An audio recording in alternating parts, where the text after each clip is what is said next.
Welcome folks, it's Nick here, just in the town of, well, village of Avebury, famous for its Avebury stones and stone circle.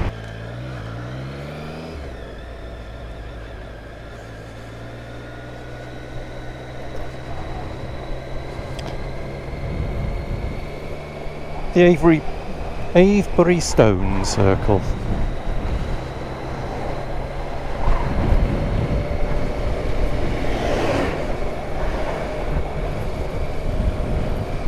So you can still see them on the right.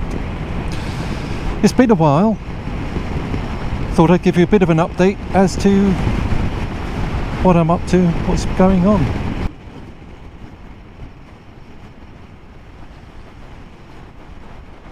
So in 2022 I did my tour around Europe, the 21 countries, and that was very pleasant. And I also did the NC500 with a little bit of England and Wales as well, obviously, and that was good. Then over the winter I didn't really do much. I marshalled a couple of toy runs, one for the Windsor toy. Oh yeah, sorry, it'll be about 5-10 minutes. It's just a convoy of bikes delivering toys. Oh, okay. Alright, so it's the Windsor toy run. Just a few minutes. Alright, yeah.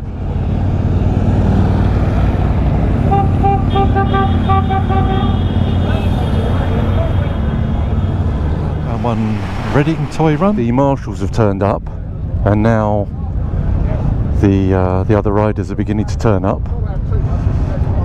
But it is a really well organised event. I don't know how many marshals there are, all on different types of bikes.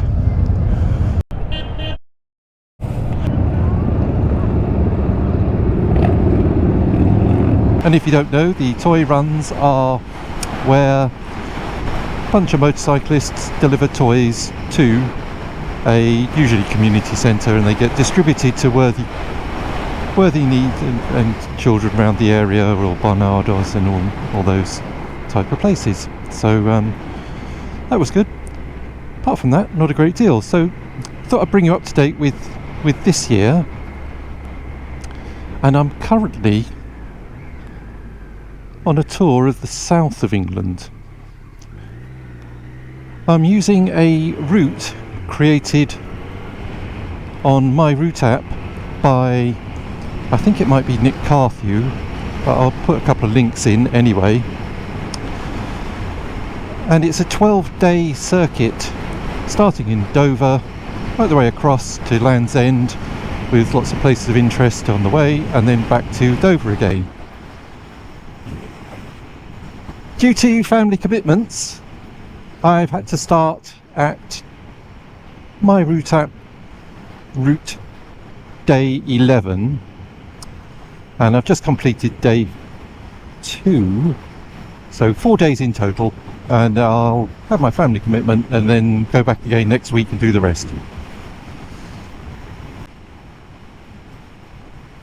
And then after that, sometime in May, I will be doing my trip to Norway. I didn't do it last year, I left it too late.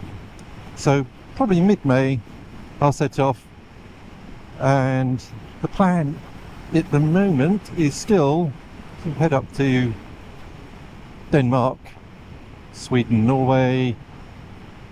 I'm probably back through Finland, across to Estonia, Latvia, etc. Still to be firmed up. And you may have noticed I'm on a different bike today.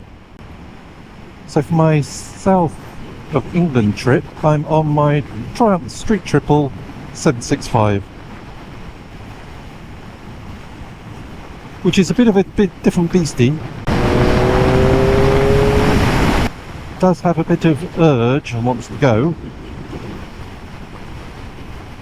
But I did put out a video about regarding camping. Does bulk matter? And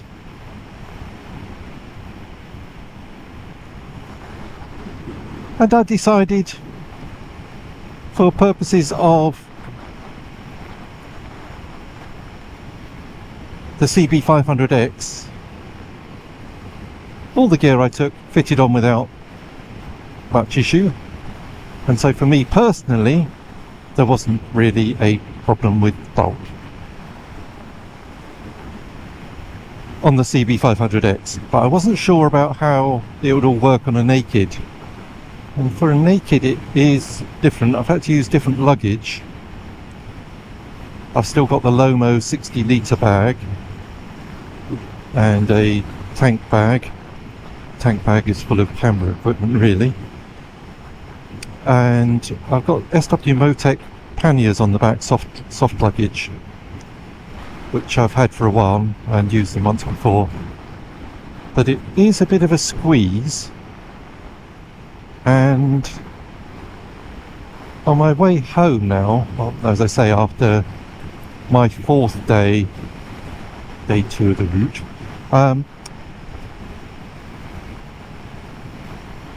I've changed the configuration and stacked them again, which is what I did in Europe. I wasn't very happy with it, but actually it's not as bad as it looks. It looks very, very high, but that's because the tail end of this bike is very high, and if there was a passenger sitting behind me, and that's primarily where the weight is taken, their head would be above mine. So I have got on this bike a rear rack as well, an SW-Motech rear rack. Okay, so it's all fitted now and torqued up and Loctite, and it looks quite good. There's a maximum weight of 5 kilos on the back of this, but as I say, my camping gear really sits just about here on the main saddle, and this is really just so that I can strap it to stop it sliding forwards. Strap underneath these rock straps. I think it looks quite nice. Street rack it's called, which can only take 5 kilos, but really it's just a point to strap luggage on, so I'm not really using it for anything weight wise. It's just a mounting point, right? And also on the bike I've plumbed in the Garmin Zumo XT into the, so it only comes on when the ignition is on, and similarly I've put in a twin USB port, again only comes on when the ignition comes on, so that's just been plumbed in through a relay, a fused relay. Yep. It's also got a magnetic top, so if you didn't plumb it into the ignition, as soon as you put the lid on, it cuts itself out anyway. Apparently a lot of them don't. You just drain the battery if you forget to put the cap back on. Anyway, so it's just a very short update. I'm going home now. I'm going to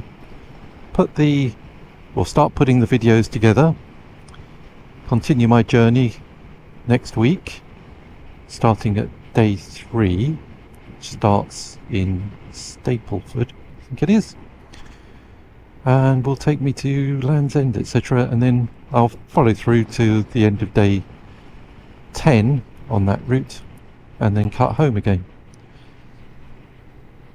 So, just a little bit of an update. There's some beautiful countryside and scenery. For this church on the right hand side. Anyway, I hope you'll be able to join me on the journey around the south of England, and then on the CB500X, the journey up to North Cape. Right. I'll leave it at that and say bye for now.